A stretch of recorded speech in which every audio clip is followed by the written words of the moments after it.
इस वक्त की सुरक्षा के बीच वोटों की गिनती लगातार जारी है। रुझानों में एनडीए को बहुमत मिलते हुआ नजर आ रहा। मतगणना स्थल पर सुरक्षा का पहरा कर दिया गया है।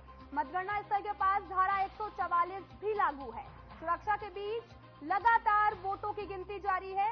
सुरक्षा के बीच में लगातार वोटों की गिनती जारी है। आपको बताते चले कि एनडीए को रुझानों में बहुमत मिलता हुआ नजर आ रहा। मतगणना स्थल पर सुरक्षा का भी पहरा है। मतगणना स्थल के पास धारा 144 लागू है। लगातार वोटों की गिनती चल रही है। रुझानों की अगर बात की जाए तो एनडीए के पक्ष में बहुमत का आंकड़ा जाता हुआ नजर आ रहा। मतगणना स्थल के पास में धारा 144 लागू है। लगातार सुरक्षा के बीच मतगणना लगातार जारी है। आपको बताते चले कि रुझानों में एनडीए को बहुमत मिलता हुआ नजर आ रहा। एनडीए 293, इंडिया 232 और अदर्स 18 है।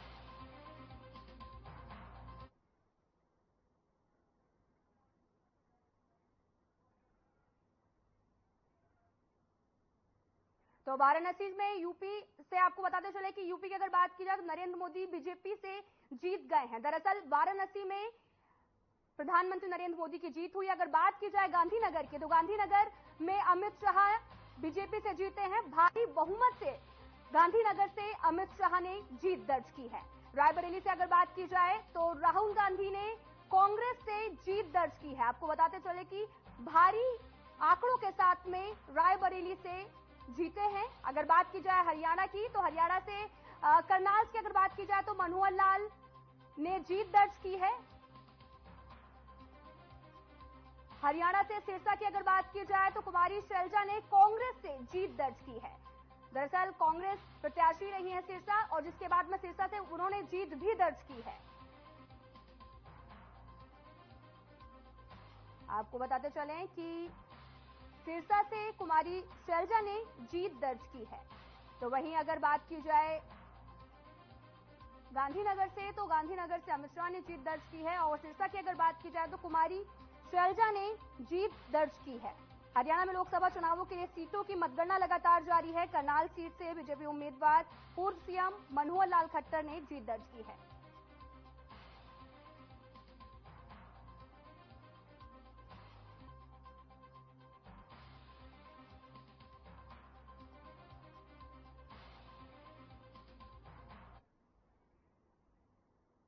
तो बड़ी खबर इस वक्त की आ रही है। आपको बताते चलें कि कुछ ही देर में प्रधानमंत्री नरेंद्र मोदी जो है वो प्रेस कॉन्फ्रेंस करने वाले हैं।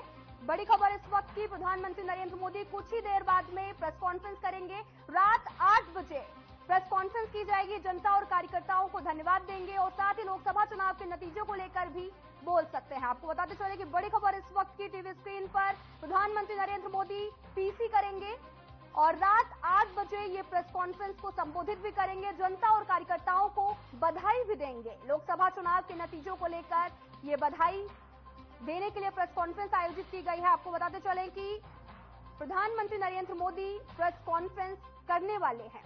रात 8 बजे ये प्रेस कॉन्फ्रेंस की जाएगी और जनता और कार्यकर्ताओं को जीत की बधाई देते हुए भी नजर आएंगे। लोकसभा चुनाव के नतीजों को लेकर भी बात करेंगे प्रधानमंत्री नरेंद्र मोदी रात 8 बजे। आपको बताते चले कि प्रेस कॉन्फ्रेंस की बात कही जा रही है।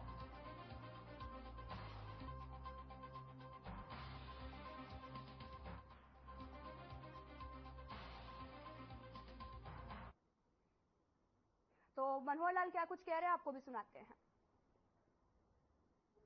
आपका रिजल्ट आया है? मैंने बताया ना कि विधानसभा हम चुनाव जीते हैं, जो बाई इलेक्शन और अनुमान पुख्ता होना बाकी है। तो ऐसी सब सीटें आने के बाद अब अनुमान यानी हमारा हो।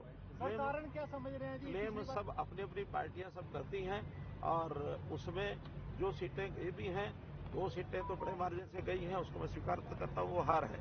बाकी सीटें बहुत थोड़े थोड़े मार्जिन पर गई हैं। तो इन सब का हम एनालिसिस करेंगे, विश्लेषण करेंगे और लोकतंत्र, उस लोकतंत्र का पर्व ये संपन्न हुआ और आज 4 जून को देश भर में इसके परिणाम वो निकाले जा रहे हैं। काफी परिणाम एक प्रकार से अब संपन्न हो गए हैं। जो अनुमान थे सुबह वो भी फाइनलिटी की तरफ बढ़ रहे हैं। कहीं कहीं कुछ राउंड बाकी हैं और मुझे लगता है कि सायंकाल तक पूरी पिक्चर स्पष्ट हो जाएगी। अगर मैं हरियाणा की बात, इनका तो मैं कह सकता हूं कि प्राय क्लियर है। एक सीट अभी बहुत थोड़े मार्जिन में फाइनली जीत ली हैं। 4 सीटें कांग्रेस के खाते में गई हैं। 1 सीट सोनीपत की, जैसा ही उसके अनुमान और पुख्ता हो जाएंगे उसकी जानकारी मिलेगी। मैं इस अवसर पर इतना ही कह सकता हूं कि भले क्लेम सबका अपना अपना होता है, हम भी अपना क्लेम कर रहे थे, कांग्रेस पार्टी अपना क्लेम कर रही थी, लेकिन अंतोगत्वा जब परिणाम सामने होता है तो वो जनता का दिया हुआ वर्डिक्ट होता है। मैं उस जनता के दिए वर्डिक्ट को स्वीकार करता हूं और बहुत बहुत धन्यवाद करता हूं सब लोगों का, नागरिकों का, जिन्होंने इस चुनाव को बहुत ही पीसफुल तरीके से संपन्न कराया। और जो मशीन, इसी खबर पर ज्यादा जानकारी के लिए ओपी शर्मा जुड़ चुके हैं। ओपी, आपसे ये जानना चाहेंगे कि लगातार हरियाणा में वोटिंग का सिलसिला लगातार जारी है और यहां पर मतगणना लगातार हो रही है, उसी को लेकर अभी 5 सीटें की जो स्थिति है वो अभी तक साफ नहीं हुई है, क्या कुछ ज्यादा अपडेट है आपके पास? देखिए अंकिता, अगर मैं हरियाणा के लोकसभा चुनाव सबसे जो सिरसा लोकसभा की सीट है उससे कुमारी शैलजा जो कांग्रेस की प्रत्याशी थी वो जीत गई है। वो तीसरी बार और जो है वो सिरसा लोकसभा से प्रत्याशी थी। वो साल 1996 और 1998 में भी जो है सिरसा लोकसभा से प्रत्याशी बने थे। उनके पिता भी जो है सिरसा लोकसभा सीट से 4 बार सांसद और केंद्रीय मंत्री कांग्रेस के ही रह चुके हैं। और कुमारी शैलजा इस जीत के साथ ही हरियाणा की ऐसी पहली महिला सांसद बन गई है जो 5वीं बार जो है सांसद में पहुंची हैं। तो अब अगर बाकी लोकसभा चुनाव की बात करें तो सभी सीटों के ऊपर अभी जो है वोटिंग चल रही है। कहीं चुनाव आयोग की वेबसाइट के अधिकृत दावों के अनुसार अभी जो उनको जो है विजेता घोषित नहीं किया गया। अंबाला से बात करें तो जो कांग्रेस के वरुण मुलाना है वो करीबन 45,060 वोटों से आगे चल रहे हैं। भिवानी में जो भारतीय जनता पार्टी के प्रत्याशी धर्मवीर सिंह वो 40,809 वोटों से आगे चल रहे हैं। फरीदाबाद से कृष्णपाल गुर्जर जो 1,70,000 वोटों से आगे चल रहे हैं। गुरुग्राम से राविंदरजीत सिंह 73,463 वोटों से आगे चल रहे हैं। हिसार से कांग्रेस के जो जयप्रकाश प्रत्याशी वो करीबन 63,481 वोटों से जो आगे जो है वो चल रहे हैं। इसी तरीके से अगर हम कुरुक्षेत्र से बात करें तो जो बीजेपी के प्रत्याशी नवीन जिंदल है वो 30,086 वोटों से आगे चल रहे हैं। और रोहतक से सांसद दीपेंद्र हुड्डा लगभग करीबन जीत ही चुके हैं, लेकिन अभी उनकी जीत का जो है वो घोषणा नहीं की है। लेकिन उनकी जो बढ़त है वो 3,42,834 जो है करीबन 7 बजे तक हो चुकी थी। और कांग्रेस के सोनीपत से जो प्रत्याशी सतपाल ब्रह्मचारी है जहाँ पर 21,816 वोटों की उनको जो बढ़त की गई। तो कह सकते हैं कि एक तरह से हरियाणा के अंदर कांग्रेस और बीजेपी जो है कहीं ना कहीं 5-5 सीटें जीतती हुई दिखाई दे रही है। और साल 1999 के बाद कांग्रेस का हरियाणा में भारतीय जनता पार्टी ने जो है वो 5 सीटें जीती। 1999 में जब अटल बिहारी वाजपेयी की लहर थी, कारगिल वार की वो थी,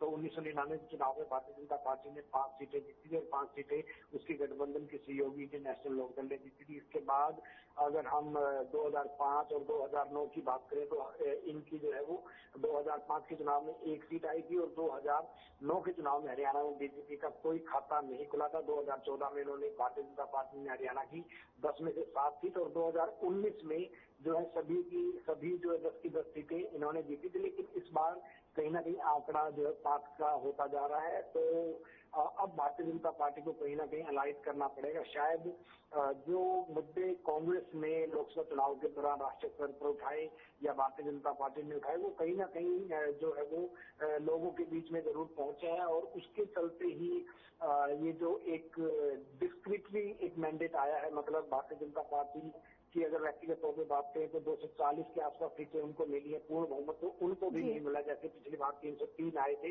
तो कह सकते हैं कि भारतीय जनता पार्टी ने जो मुद्दे चुनाव में उठाए थे या कांग्रेस ने 2 उठाए थे, सभी मुद्दे जो है वो धरातल तक पहुंचे और कहीं ना कहीं भारतीय जनता पार्टी जो है वो ग्राउंड लेवल के ऊपर जो एक आंकलन करने में कहीं ना कहीं नाकाम होती दिखाई दी है। शायद हम उन्होंने 400 पार का एक नारा दिया था, तो लगता है कि उसमें वो शायद धरातल के ऊपर एक होमवर्क नहीं कर पाई और वो 400 पार नहीं कर पाई। और कांग्रेस ने नतीजों का जो है वो एक तरह से स्वागत किया है और सरकार बनाने की सरकार बनाने का इशारा तक जो है वो कांग्रेस के राष्ट्रीय अध्यक्ष मल्लिकार्जुन खड़गे ने किया। वही चुनाव को कांग्रेस की तरफ से बताया गया कि ये कहीं ना कहीं भारतीय जनता पार्टी की जो एक नीतियां थी, जेल भेजो, मुख्यमंत्रियों को अरेस्ट करो, ईडी की रेड डलवाओ, या संविधान को कुचलने का काम, संविधान संसद के अंदर सदस्यों को बोलने नहीं देने का, तमाम तरह के आरोप जो कांग्रेस के राष्ट्रीय अध्यक्ष मल्लिकार्जुन खड़गे द्वारा लगाए गए हैं।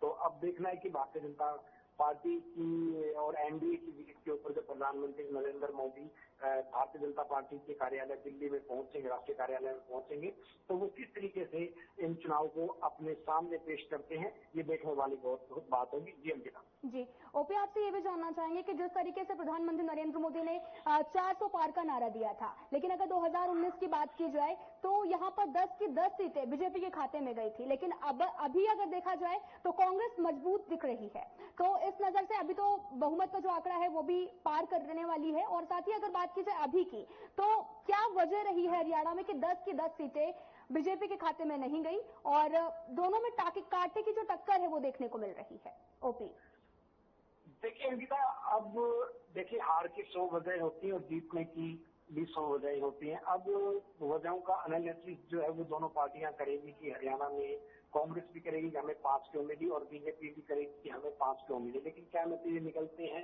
क्या फैक्ट फाइंडिंग्स होती है, भीतरी घात कितना जिम्मेवार था, ये बात की बात है। लेकिन अगर सरसरी तौर पर मैं मानूं कि हरियाणा में भारतीय जनता पार्टी की सरकार थी और 2019 में उनके पास 10 की 10 सीटें उनके कब्जे में आई थी और इस साल इन चुनाव में भारतीय जनता पार्टी ने मिशन 400 को कहीं ना कहीं लॉन्च किया था, तो उस लिहाज से मुझे लगता है कि कहीं ना कहीं भाजपा की हरियाणा में जो बीजेपी सरकार की कुछ नीतियां थी उनमें कुछ बड़ी कमियां कहीं ना कहीं जरूर रही हुई है। सबसे पहले तो मैं कहना चाहूंगा कि जो एक प्रॉपर्टी आईडी बनाने का एक मुहिम जो सबसे पहले हरियाणा में शुरू की थी, आजकल इस मुहिम को पूरे देश में स्वामित्व योजना के नाम से चलाया जाता है, लेकिन सबसे पहले ये योजना जो पूर्व मुख्यमंत्री मनोहर लाल खट्टर थे, उन्होंने अब हरियाणा में इसको लाल डोरा स्कीम के रजिस्टर्ड कॉलोनियां है या एक ही घर में 2 से 3 लोग रहते हैं, तो उनके बंटवारे को लेकर एक रजिस्ट्रियां करते प्रॉपर्टी आईडी बनाने की कोशिश की थी। लेकिन इसमें बहुत सारी जो है वो कमियां मिली थी। जिस कंपनी को इसका ठेका दिया गया था उसके खिलाफ भी जो सरकार ने विपक्ष की मांग के ऊपर कोई कार्रवाई नहीं की और लोग काफी परेशान हुए। मान लो अगर किसी के नाम पे प्रॉपर्टी है और वो किसी और के नाम पे सर्वेयर कंपनी ने जो है चढ़ा दी थी, उसके बाद उसका इंतकाल या उसकी डिटेल दूसरे को उसकी ओनरशिप जो बना दी, उसके बाद जब संबंधित आदमी म्युनिसिपल कमेटी कॉर्पोरेशन या काउंसिल में जाता था तो उसका उस समस्या का समाधान नहीं होता था। लेकिन अगर वो रिश्वत थोड़ी सी देता था तो उसकी समस्याओं का समाधान हो जाता था। लेकिन कहीं ना कहीं सरकार जो है प्रॉपर्टी आईडी स्कीम जो PID थी उसको लागू करने में नाकाम रही। दूसरा एक शायद बड़ा कारण हो सकता है कि हरियाणा में मनोहर लाल सरकार जब थी मुख्यमंत्री थे तो उन्होंने एक परिवार पहचान पत्र PPP नाम की योजना बनाई थी, जिसके तहत हरियाणा के सभी परिवारों की आईडियां बनाई गई। उस आईडी में जो सभी की इनकम्स वगैरह जो है वो जोड़ी गई और उसके बाद जो भी बेनिफिशियर थे उनको उसके से लाभ मिलता है, जिसके चलते बहुत सारे लोगों की पेंशन भी कट गई। तो हरियाणा की बात करें तो हरियाणा में अगर किसी भी परिवार की सालाना इनकम शायद 3 लाख से या 4 लाख से ज्यादा है तो उनके बुजुर्गों को पेंशन नहीं मिलती, जबकि इससे पहले जो है पूरे सभी तरीके से लोग जो है पेंशन का जो बुजुर्ग थे 60 साल के ऊपर के वो पेंशन ले रहे थे। तो ये भी एक शायद बड़ी कमी रही है। और कई जगह प्रॉपर्टी आईडी को बनवाते वक्त जो संबंधित ऑपरेटर्स थे जो कंप्यूटर सेंटर्स के ऊपर थे या अटल सेवा केंद्र के ऊपर जो भी ऑपरेटर्स बैठे थे उन्होंने भारी गलतियां की, 1 जीरो लगा दिया। कई जगह ऐसे भी वाकया सामने आए जब 3 साल की बच्ची की इनकम लाखों रुपए दिखा दी गई और कई जगह मतलब इस तरीके की काफी जो है वो परिवार पहचान पत्र योजना में भी जो कहीं ना कहीं कमियां देखी गई। दूसरा ये एक अहम कारण और था कि अगर किसान आंदोलन को देखें, हालांकि शायद ज्यादा इम्पैक्ट तो नहीं पड़ा है लेकिन कुछ इम्पैक्ट जरूर हुआ। जिस तरीके से रोहतक माफ कीजिएगा जिस तरीके से अंबाला और सिरसा लोकसभा सीट के ऊपर जो है बीजेपी कांग्रेस को जीत मिली है, ये दोनों वो इलाके हैं जहां पर किसान आंदोलन हरियाणा के अंदर जो सबसे सक्रिय रहा था, और जींद और हिसार लोकसभा भी कहीं ना कहीं मान सकते हैं कि किसान आंदोलन जी ओपी, जैसा कि अगर किसानों का देखा जाए तो हिसार और अंबाला में लगातार कांग्रेस जीती है, तो वोटिंग का असर भी ज्यादा पड़ा है क्योंकि किसान आंदोलनों का जो है काफी ज्यादा प्रभाव रहा है। बिल्कुल, मैं ये कह सकता हूं कि अंबाला, सिरसा और हिसार लोकसभा जो सीटें अगर कांग्रेस से छिटकी हैं, माफ कीजिएगा भारतीय जनता पार्टी से छिटकी हैं, तो इसमें किसान आंदोलन का एक बड़ा हाथ जरूर रहा है। और जब भारतीय जनता पार्टी और उसके पूर्व सहयोगी जननायक जनता पार्टी के प्रत्याशी अपने अपने इन इलाकों में प्रचार करने के लिए जाते थे, तो उनसे उनका विरोध किया जाता था, उनसे सवाल पूछे जाते थे कि आपने किसानों के रास्ते में कीले क्यों बनाए, तो इस तरह के सवाल पूछ सकते थे। तो कहीं ना कहीं जो किसान आंदोलन था, एक जो 3 कृषि कानून प्रधानमंत्री नरेंद्र मोदी की तरफ से लागू किए और जिस आपाधापी में तेजी से लागू किए, ऑर्डिनेंस के जरिए लागू किए, शायद एक वो भी एक बड़ा कारण रहा है, क्योंकि इन तीनों ही लोकसभा सीटों के अंदर जो किसान ज्यादा है, और ये तीनों ही जो जिले हैं ये पूरी तरीके से एक पंजाब बॉर्डर से कहीं ना कहीं लगते हैं, और यहाँ पर किसानों का थोड़ा सा ज्यादा प्रभाव भी रहा है। और इसी के चलते शायद ये 3 सीट अंबाला, हिसार और सिरसा, ये तीनों सीटें बीजेपी के हाथ से छिटकी है। शायद किसान आंदोलन को अगर ये दिल्ली जाने देते या किसानों को दिल्ली जाने देने लोग, तो शायद हिसार के ऊपर हम उम्मीद कर सकते हैं कि जो नतीजे 5-5 दिखाई दे रहे वो शायद 6-4 दिख सकते थे। जी ओपी, अगर हम बात करें गुड़गांव की, तो यहाँ पर भी राज बब्बर जो है वो काफी ज्यादा टक्कर माना जा रहा था कि राव इंद्रजीत के बहुत ज्यादा टक्कर दे सकते हैं।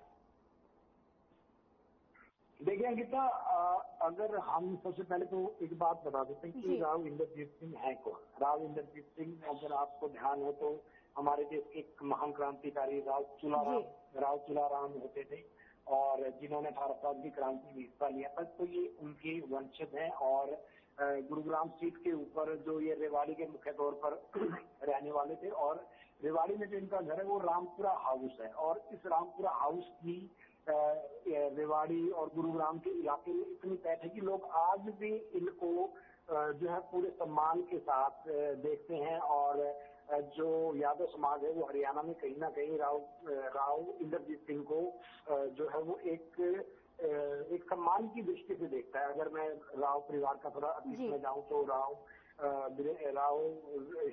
इंद्रजीत सिंह के पिता राव वीरेंद्र सिंह हरियाणा के दूसरे या तीसरे मुख्यमंत्री भी बने थे। साथ में अगर राव इंद्रजीत सिंह के दादा की बात करें तो वो भी जॉइंट पंजाब में रेवाड़ी विधानसभा सीट से जो है वो प्रत्याशी बने थे। इसके अलावा राव इंद्रजीत सिंह की बुआ भी जो है वो रेवाड़ी से 3 या 4 बार विधायक रह चुकी हैं, और 2 बार तो वो निर्विरोध जो है जॉइंट पंजाब के दौरान जो वो चुनी गई थी। तो जो गुरुग्राम सीट है उसके ऊपर राव इंद्रजीत सिंह का एक बड़ा प्रभाव रहा है। हालांकि कांग्रेस ने उसको तोड़ने की कोशिश की और एक फिल्मी चेहरे को, एक एक्टर राज बब्बर को लेकर आए, और उनको जो है वो कहीं ना कहीं शुरुआती करीबन 1.5 से 2 घंटे के रुझान में जो है राज बब्बर काफी आगे रहे। और शायद इसका एक ये कारण था कि गुरुग्राम सीट के तहत जो 3 विधानसभा सीटें आती हैं जो 9 जिले की हैं, और एक तरह से अल्पसंख्यक डोमिनेटेड वो सीटें कही जाती हैं, जिसमें 9 पुनाना और फिरोजपुर जिला, ये जो तीनों सीटें थी, ये तीनों सीटें एक तरह से यहाँ का जो मुस्लिम समुदाय का वोट था, उन्होंने एक तरफा जो वोट जो है वो कांग्रेस के प्रत्याशी राज बब्बर को किया था। और यही कारण था कि राज बब्बर शुरुआती 1 से 2 घंटे के बीच में रुझानों के दौरान जो राज बब्बर भारतीय जनता पार्टी के प्रत्याशी राव इंद्रजीत से काफी आगे रहे थे। और अगर मैं गलत नहीं, जितना मुझे पता लगा है कि जो मेन सीट है उसके ऊपर राज बब्बर की करीबन 1.5 लाख की जो है वो जीत भी जो है वो करीबन उनकी 1.5 लाख की जीत भी देखी जा रही है। लेकिन जैसे ही जो चुनाव का रुख गुरुग्राम सीट के ऊपर पटौदी और तिरथला या बाकी सीटों पर राव बाहुल्य सीटों पर हुआ, तो वहां पर जो है पासा पलटता गया और करीबन 70,000 का अंतर अभी भी जो बना हुआ है। और अगर राव इंद्रजीत सिंह को इस चुनाव में जीत हासिल होती है तो वो हरियाणा के ऐसे पहले सांसद बनेंगे जो 6ठी बार हरियाणा का लोकसभा में प्रतिनिधित्व करेंगे। साल 2014 से चौधरी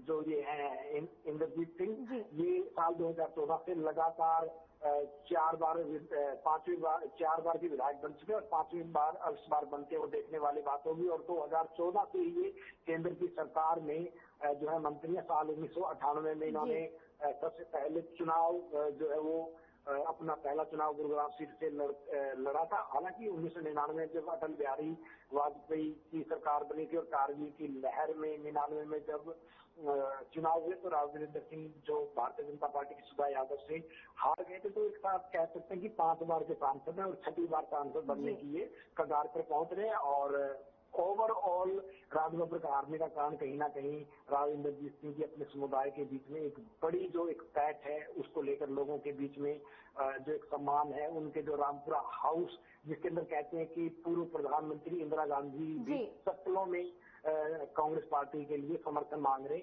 जो है आई थी। इस तरह की कहावतें जो है वो रामपुरा हाउस को लेकर है। जी ओबी शर्मा जी, आपको बहुत बहुत धन्यवाद तमाम जानकारी देने के लिए। तो एक नजर डालते हैं ग्राफिक्स की तरफ, आपको समझाते हैं कि आखिर कौन कौन हरियाणा में जीत दर्ज की है। आपको बताते चले कि एक नजर डालते हैं ग्राफिक्स की तरफ। अगर बात की जाए यूपी के वाराणसी की तो प्रधानमंत्री नरेंद्र मोदी ने फिर से एक बार जीत दर्ज की है। आपको बताते चलें कि नरेंद्र मोदी ने जीत दर्ज की है। अगर गुजरात के गांधीनगर की अगर बात की जाए तो अमित शाह ने भारी बहुमत से जीत दर्ज की है। आपको बताते चले कि गांधीनगर से अमित शाह ने जीत दर्ज की है।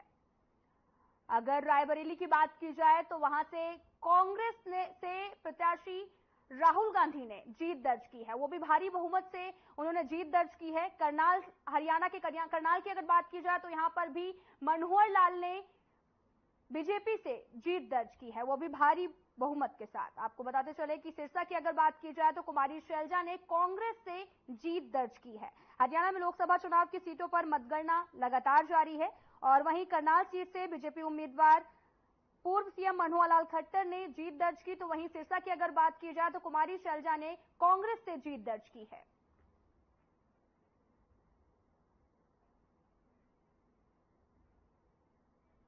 फिलहाल इस वीडियो में इतना ही। नमस्कार।